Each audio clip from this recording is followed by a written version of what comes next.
श्रीमान् वेंकटनाथार्य कवितार्किक केसरी वेदांताचार्यवर्यो मे सन्निधत्तां सदा हृदि रामानुजदयापात्रं ज्ञानवैराग्यभूषणं श्रीमद्वेंकटनाथार्यं वन्दे वेदान्तदेशिकं लक्ष्मीनाथसमारम्भां नाथयामुनमध्यमाम् अस्मदाचार्यपर्यन्तां वन्दे गुरुपरम्परां यो नित्यमच्युतपदाम्बुजयुग्मरुक्म व्यामोगतस्सदितराणि तृणाय मेने अस्मद्गुरोर्भगवतोस्य दयैकसिन्धोः रामानुजस्य शरणौ शरणं प्रपद्ये श्रीवत्सचिन्नमिश्रेभ्यो नमभुक्तिमधीमहे यदुक्तयस्त्रयी कंठे यान्ति மங்களசூத்திரதாம். சுவாமி ஸ்ரீ குரத்தாழ்வானுடைய ஸ்ரீ வரதராஜஸ்தவம், தாயார் பெருமாள் ஆச்சாரியன் அனுகிரகம் ஏதோ நம்ம யதாசக்தி நம்ம அனுபவிச்சுட்டு வரோம்.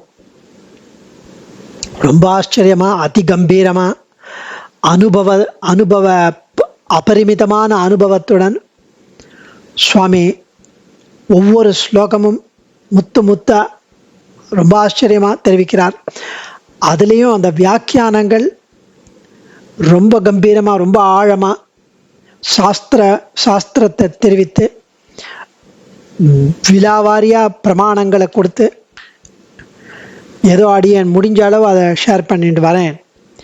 இன்னைக்கு 80வது ஸ்லோகம் ரொம்ப ரொம்ப டீப் வேதாந்திக் ஸ்லோகம். த்வத்தாஸ்யம் அஸ்யஹி மம ஸ்வரச பிரசக்தம் தச்சோரயன் அயமகம் கில சஸ்கல பிராக் த்வம் மாமகீன இதிமாம் அபிமன்யசே ஸ்ம அஸ்தீஷம் சமயன தமிமம் விவாதம். அதாவது, அத்திகிரி எம்பெருமானே, நான் உனக்கு தானாகவே இயல்பாகவே தாசனாக இருக்க வேண்டியவன்.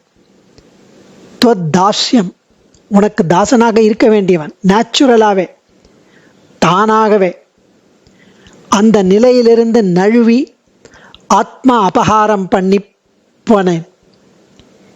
நீ இவன் நம்மவன் என்று அபிமானித்து என்னை அருளினாய். இனிமேல் நான் வாதிட மாட்டேன்.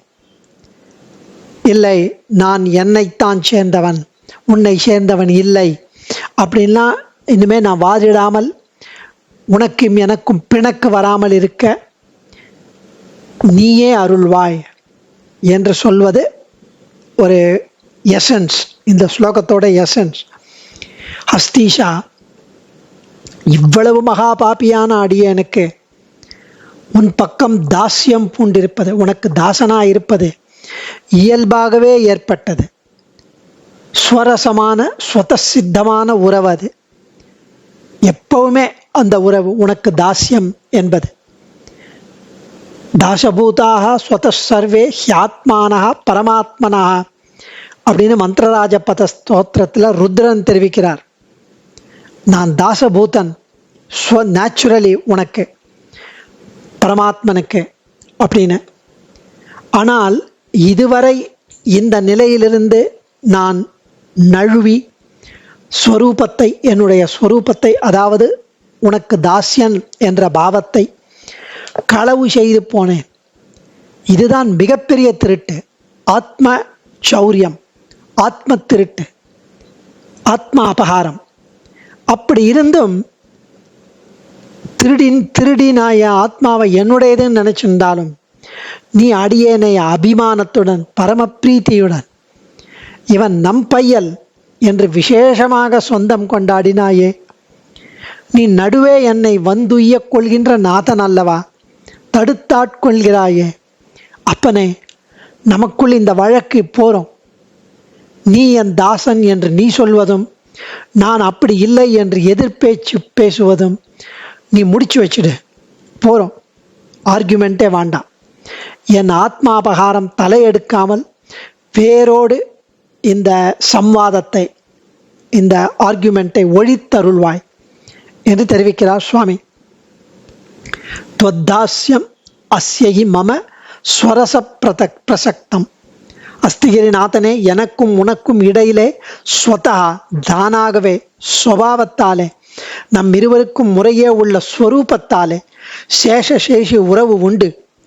நீ சர்வசேஷி, நான் உனது சேஷன். நான் உனக்கு எப்பவுமே தாசன். எப்போதும் என் நிலையிலும் எல்லாவற்றாலும் நான் உனக்கே தாசனாக இருக்க வேண்டியவன், உனக்கே சேஷனாக இருக்க வேண்டியவன். அதையே என் ஆத்ம உஜ்ஜீவனமாக கொண்டவன். ஆனால் பல பல ஜன்மங்களாய், பல காலமாய், பல விதமாய் எண்ணிக்கையற்ற பாபங்களே பண்ணி வரும் பாப்பி நான். அவற்றுக்கெல்லாம் தலையாய், அந்த பாவங்களுக்கெல்லாம் சிகரமாய் உன்னுடையதான இந்த ஆத்மாவை நான் என்னுடையது என்று திருடமாக நம்பிக்கொண்டு அதனடியாகவே என்னை சுதந்திரனாக எண்ணிக்கொண்டு இதற்கான உன் சொத்தான இந்த ஆத்மாவை திருடுகிறேனே, இந்த ஆத்மா அபகாரம் அமைகிறதே. இதில் விசித்திரம் என்னன்னா, சதா சர்வமும் சதா காலமும் நீ என் பக்கத்திலேயே இருந்து நீ என்னுடையவன், நீ என் சொத்து, உன்னை காப்பது என் பொறுப்பு என்று பலவிதமாக என்னை உணர்த்துகிறாய். என்னை உணர்த்தி, எனக்கு உணர்வு ஏற்படுத்தி, என்னை பாப்பங்களிலிருந்தெல்லாம் விலக்கி காக்க தயாரா இருக்கிறாய். ஆனால் நான் யாருக்கும் அடிமை இல்லை, சுதந்திரன்.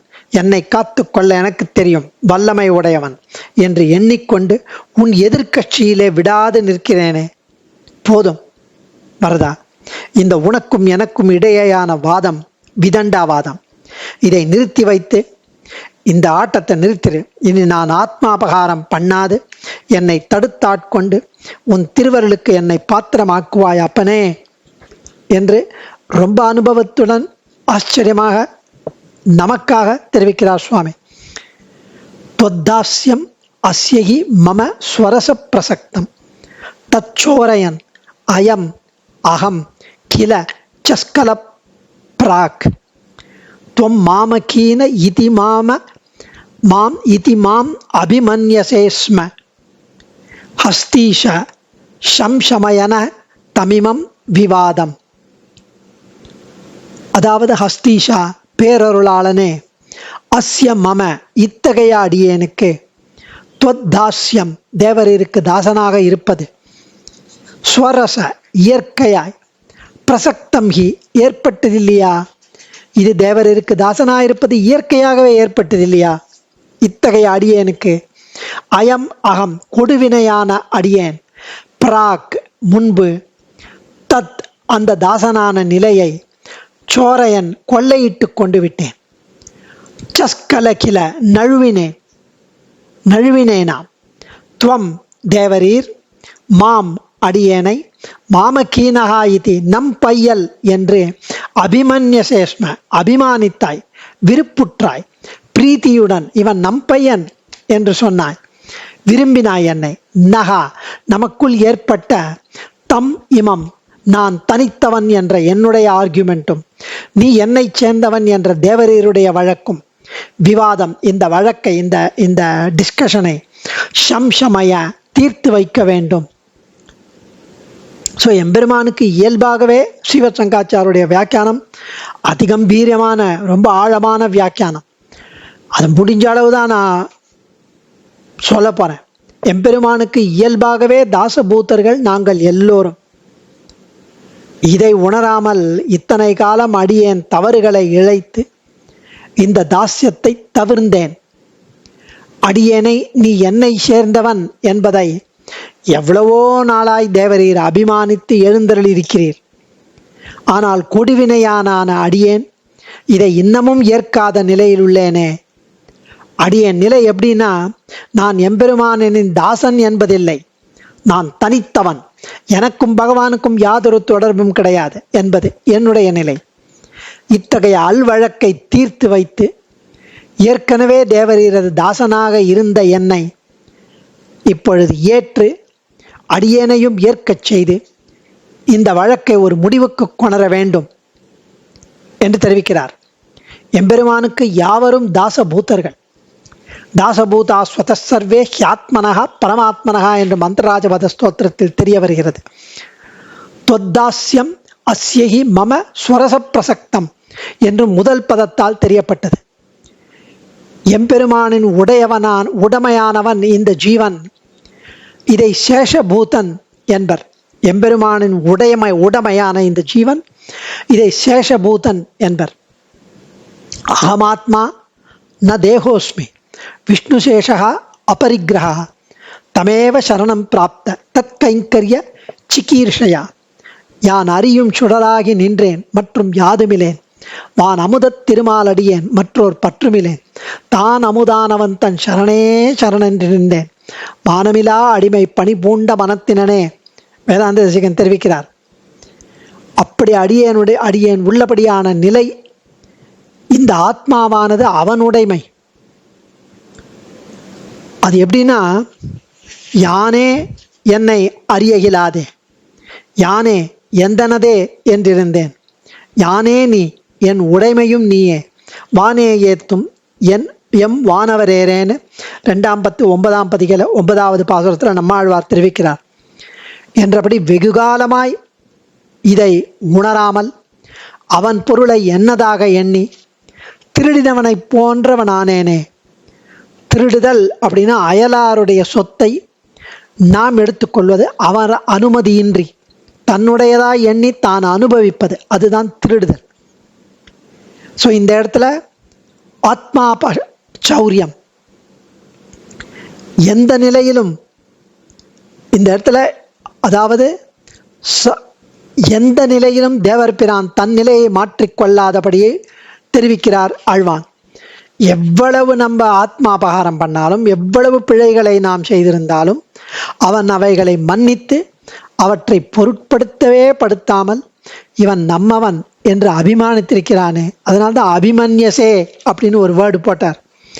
அபிமன்யசே விருப்புற்றாய், மாம் மாமகீனகா இதி அபிமன்யசே ஸ்ம, அடியேனை நம்பையல் என்று விருப்புற்றாயே. எம்பெருமான் அபிமானிக்காத நிலையை அழிய நம்பையல் என்றவோ அம்மவோ கொடியவாறே. அப்படி அழிய நம்பையல்னு சொல்லணும். அவன் சொல்றார், ஹே தேவாதிராஜா, இப்படி தொடர்ந்து வரும் விவாதத்தை தேவரீர் தீர்த்து வைக்க வேண்டும். அல்வழக்கொன்றுமில்லா அணிகோட்டியர்கோன் அபிமானதுங்கன் செல்வனைப் போல திருமாலே நானும் உனக்கு பழபடியேன் என்று பெரியாழ்வார் பிரணவ அர்த்த நிரூபணம் பண்ணின போது தெளிவாய் பதிய வழக்கேதும் இல்லாமல் இருக்க வேண்டும் என்பதை காட்ட செல்வ நம்பிகளை எடுத்து உதாகரித்துள்ளார். உதாரணமாக அவர் இத்தகைய அல்வழக்கு ஒன்றுமில்லா செல்வ நம்பி. அப்படின்னா என்ன? அல்வழக்குன்னா என்னன்னா சண்டை போடுறது. நீ என்னை சேர்ந்தவன் என்று பெருமாள் தெரிவித்த உடனே ஆமாம் நான் உம்மை சேர்ந்தவன் தான் என்று ஒப்புத்து கொள்ள வேண்டும். அப்படி இல்லாமல் தேவரீர் தான் அடியேனை சேர்ந்தவன் என்று வாயாடினால் கூட தப்பில்லை, தகாததில்லை. பெருமாள் நம்ம கிட்ட நீ என்னை சேர்ந்தவன் அப்படின்னா நம்ம சொல்லுவோமா? இல்லை இல்லை, தேவரீர் தான் என்னை சேர்ந்தவன் அப்படின்னு சொன்னாலும் பெருமாள் சந்தோஷப்படுவாராம். எப்படியோ நமக்கும் இவனுக்கும் உள்ள ஒழியாத உறவை எப்படியாவது உணர்கிறானே என்று மகிழ்வான். எம்பெருமான் அதையே போக்கியமாக கொண்டு பாண்டவ தூதனாகவும் பார்த்த சாரதியாகவும் ஆனதைப் போல நமக்கும் அவன் கைங்கரியம் செய்வான். அப்படி இல்லாமல் நான் எனக்கே உரியவன், உனக்கு உரியவன் அல்லன் என்பதாய் இந்த ஜீவன் எதிர் வழக்காடுகிறானே. என் அப்பனே, இந்த வாதத்திற்கு, இந்த விவாதத்திற்கு, இந்த விதண்டாவாதத்திற்கு தேவரீரே ஒரு முடிவு கட்ட வேண்டும் என்கிறார். பெரியாழ்வார் திருக்கோட்டியூர் பெருமாளிடமும் ஆழ்வான் நம் தேவப்பெருமாளிடம் வேண்டியதையே இந்த வழக்காடும் காட்சியையே பராசர பட்டரும் அரங்கநகர் அப்பன் விஷயமாய் திருமஞ்சனத்தில் அந்த ஈர உடையோடு அப்படி கையை அபயஹஸ்தத்தோட நிற்கிறார். அப்போ ஒரு ஸ்லோகமா துவம்மே அகம்மே குதஸ்தத் ததபி குதஹ இதம் வேதமூல பிரமாணாத் ஏத ஞானாதி சித்தாத் அனுபவ விபவாத் தர்ஹி சாக்ரோஷ ஏவ கிராக்ரோஷ கஸ்ய கீதாதிஷு மம நிவிதிதः கோத்ர சாட்சி சுதி ஸ்யாத் ஹந்த தொத்பக்ஷபாதி சயிதி நிருகலஹே முன்ய மத்தியஸ்தவத் அப்படின்னு துவம்மே அகம்மே நீ என்னை சேர்ந்தவன் இல்லை அப்படின்னா நான் நீ என்னை சேர்ந்தவன் பெருமாள் சொன்னா இல்லை, அது இல்லை, அகமே என்று திமிருடன் அகங்காரத்தாலே அசத்கல்பனானவனை சேஷத்துவ ஞானம் உஜ்ஜீவிப்பிக்கிறது என்று ஸ்ரீ சாரசாரத்தில் சுவாமி தேசிகன் விளக்கியபடி அறிந்து கொள்ள வேண்டும். இதுல துவத்தாஸ்யமத்ர என்று முதல்ல எடுக்கிறார், அது தாசத்துவம். அதே மூணாவது அடியில துவம் மாமகீன இதி மாமபி மன்யசேஷ்ம, அது சேஷத்துவம். தாசத்துவம் வேறு, சேஷத்துவம் வேறு. முதல் அடியில தாசத்துவமும் சேஷத்துவ ஞானம் இரண்டாவது அடியிலையும் விளக்கப்படுகிறது இந்த ஸ்லோகத்துல. தச்சோரையன் அயமகம் கில சஸ்கல பிராக், முதலில் சேஷத்துவ ஞானம் வந்த பிறகு அப்புறம் தாசத்துவ ஞானம் நிலை நிற்க வேண்டும். இதை ஆழ்வானே ஹை வைனதேய சமமய்யுரீகரோஷின்னு வைகுண்டஸ்தவத்தில் அருளி செய்கிறார். இந்த ஆத்மா எம்பிரானுடையது, ஆத்மாபகார சௌரியம் செய்தவன எம்பெரும, இந்த ஆத்மா எம்பிரானுடையது, அடியேனுடைய சொத்து அல்ல என்று உணராதவன் ஆத்மா அபகாரம் பண்ணுபவன், ஆத்ம சௌரியம் பண்ணுபவன். இதை மனுவே விளக்குகிறார். யோன்யதா சந்தம் ஆத்மானம் அந்யதா பிரதிபத்தியதே கிம் தேன நகிருதம் பாபம் சோரணாத் பாபஹாரினா அப்படின்னு மனு முதலானோர் விளக்கியுள்ளார். இந்த ஆத்மாபகாரம் என்பது ரெண்டு வகைப்படும். அது ஒரு வகை என்னன்னா, இந்த ஜீவன் எம்பெருமானுக்கு உரியன் அல்லன், எனக்கே உரியவன் என்பது ஒரு அபகாரம். இன்னொரு வகை எப்படின்னா, ஆத்ம சப்தம் பரமாத்மாவை கூட சொல்லும், அதனால எம்பெருமானே இல்லை என்று கூறும் நாஸ்திகவாதம் செய்வது. இல்லை, எம்பெருமானை விட்டுவிட்டு ஒரு உபயோகமற்ற பத்த ஜீவனை பரமாத்மா என்று கூசாமல் புழுகுவது, எம்பெருமானுடைய விபூதியே இல்லை என்று சொல்லுதல், லீலா விபூதின்னு ஒன்று எல்லாம் மாயை என்று சொல், எம்பெருமான் நிர்குணன் என்றால் போல் விதண்டாவாதம் சரி, எல்லாம் ரெண்டாவது வகை. இதெல்லாம் ஆத்மாபகாரம். இந்த விவாதத்தை போக்கியருள வேண்டும். வைகுண்டஸ்தவத்தில் 14வது ஸ்லோகத்தில் சுவாமி தெரிவிக்கிறார். பாஹ்யா குதிருஷ்ய இதி த்விதயேப்யபாரம் கோரம் தமஸ் சமுபயாந்தி நஹீக்ஷசேதான் ஜக்தஸ்ய கானனமிருகைர் மிருகதிருஷ்ணிகேப்சோः காசாரசத்வநிகதஸ்ய சகோ விசேஷா. பாஹ்யர் குதிருஷ்டி இரு சாராரும் பகவத் கிருபைக்கு விலக்காகிறார்கள். அதாவது நல்ல ஆச்சாரியன் மூலம் சரியான அர்த்தம் அறிந்து கொள்ளாதவன் குதிருஷ்டியாகி துறை அறியாது கரை தெரியாது முதலை வாயில் சிக்கி மாள்கிறான். வேத பிரமாண்யத்தை ஏற்காத ஜைன பௌத்தாதிகள் அதே போல வேதம் பிரமாணம் என்று இசைந்து ஆனால் தப்பர்த்தம் பண்ணி கொண்டு போகிறவர்கள் இருவகையினரும் கரையே இல்லாத எல்லை இல்லாத பயங்கரமான இருள் கடலை சம்சார சாகரத்தை நிச்சயமாக அடைவர். நீ அவர்களை கண்கொண்டு பார்ப்பதில்லை, கட்டாட்சிப்பதில்லை. காட்டில் நடக்கையில் காணல் நீரை பருக விரும்பி காட்டு மிருகங்களுக்கு இரையாகிறவனும், அது அன்றி தடாகத்தில் ஜலபானம் செய்ய வந்த போது முதலை போன்ற ஜந்துவால் கொல்லப்படுபவனுக்கும் என்ன வேற்றுமை? தண்ணி தெரியறது, தண்ணி இருக்கு, ஆனா ஜாக்கிரதையா இறங்காம டக்குன்னு காலை விட்டு முதல்ல சாப்பிட்டா அது வேதம் இருக்குன்னு நம்பி ஆனா அதை தப்பர்த்தம் பண்ணிக்கொள்பவர். அவர்கள் வேதமே இல்லைன்னு காணல் நீரை மிராஜ் அதை போய் தண்ணின்னு நினைச்சுட்டு போய் மிருகங்களால் சாப்பிடப்படுபவர்கள். ஸோ இப்படி ரொம்ப அழகா தெரிவிப்பது இந்த 14வது ஸ்லோகத்தில். இந்த விவாதத்தை போக்கி அருள வேண்டும். தொம்மே அகம்மே விவாதத்தை ஆழ்வான் பேரருளாளனை பிரார்த்திப்பதன் உட்கருத்து என்ன அப்படின்னா, சுவாமி எய்ப்பெண்ணை வந்து நலியும் போது அங்கு ஏதும் நான் உன்னை நினைக்க மாட்டேன் துப்புடையாரை பாசுரத்துல பெரியாழ்வார் தெரிவிக்கிறார். அப்போதைக்கு இப்போதே சொல்லி வைத்தேன் அரங்கத்தரவணை பள்ளியானே என்ற நிலையில் ஜீவனும் பரமாத்மாவும் இருப்பது. அப்போ அதுதான் சந்தா எனப்பட்டது. முதலில் அல்வழக்காடி விவாதம் பண்ணி ஆச்சாரிய சம்பந்தத்தால் அவரது உபதேசத்தின்படி எம்பெருமானை உணர்ந்து பழைய வழக்காடிய தன் நிலைக்கு வருந்தி ஜீவன் எம்பெருமானோடு இங்கனம் ஒப்பந்தம் செய்து நிம்மதியா இருந்து வருகிறான். இதுதான் சரணாகதியின் தத்துவம்.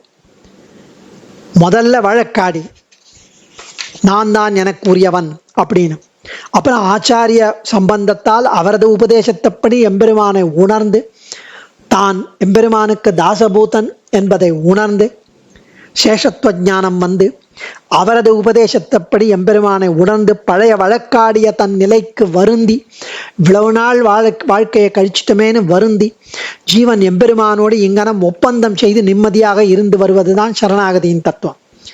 இங்கு ஆழ்வான் மேல் இப்போது மேல தாம் தேவப்பெருமானிடம் அனுஷ்டிக்கப் போகும் சரணாகதிக்கு முன்னோடியாய் அருளி செய்த பாங்கு இது.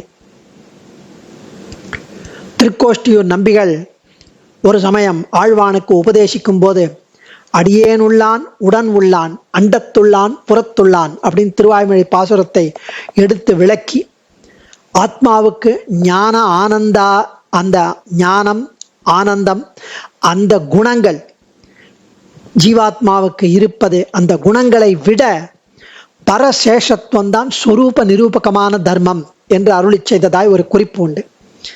அதாவது ஆத்மாவுக்கு ஞானம் இருக்கு, ஆத்மா ஆனந்த ஸ்வரூபி ஞானஸ்வரூபி அப்படின்னு அந்த குணங்கள் இருந்தாலும் ஆத்மா எப்பவும் பரசேஷத்துவம் பெருமாளுக்கு சேஷம், அதுதான் ஸ்வரூப நிரூபகமான தர்மம் என்று அருளி செய்தாராம் திருக்கோஷ்டியூர் நம்பி ஆழ்வானுக்கு. அதன்படி சேஷத்துவமே நிரூபகமானபடியால் இந்த சேஷத்துவ ஞானத்துக்கு ஹானி வரும்படி இழுக்கு வரும்படி நடந்து கொள்ளக்கூடாது என்றும், அப்படி நடந்தால் அது ஆத்மாபகார சௌரியம் என்பதும் அது மிகப்பெரிய அசஹ்யாபச்சாரம் என்றும், இந்த விவாதம் தொலையாத வரை மோட்சோபாயம் கைகூடாத நிலை என்பதும் மற்றும் இது போன்ற தேவையான பல கருத்துக்களும் இந்த ஸ்லோகத்தில் ரொம்ப ஆச்சரியமாக அடங்கியுள்ளது. அடியேன் ஆழ்வான் திருவடிகளே சரணம். தன்யோஸ்மி. கவிதார்க்கிக சிம்ஹாய கல்யாண குணசாலினே ஸ்ரீமதே வெங்கடேசாய வேதாந்த குரவே நமः.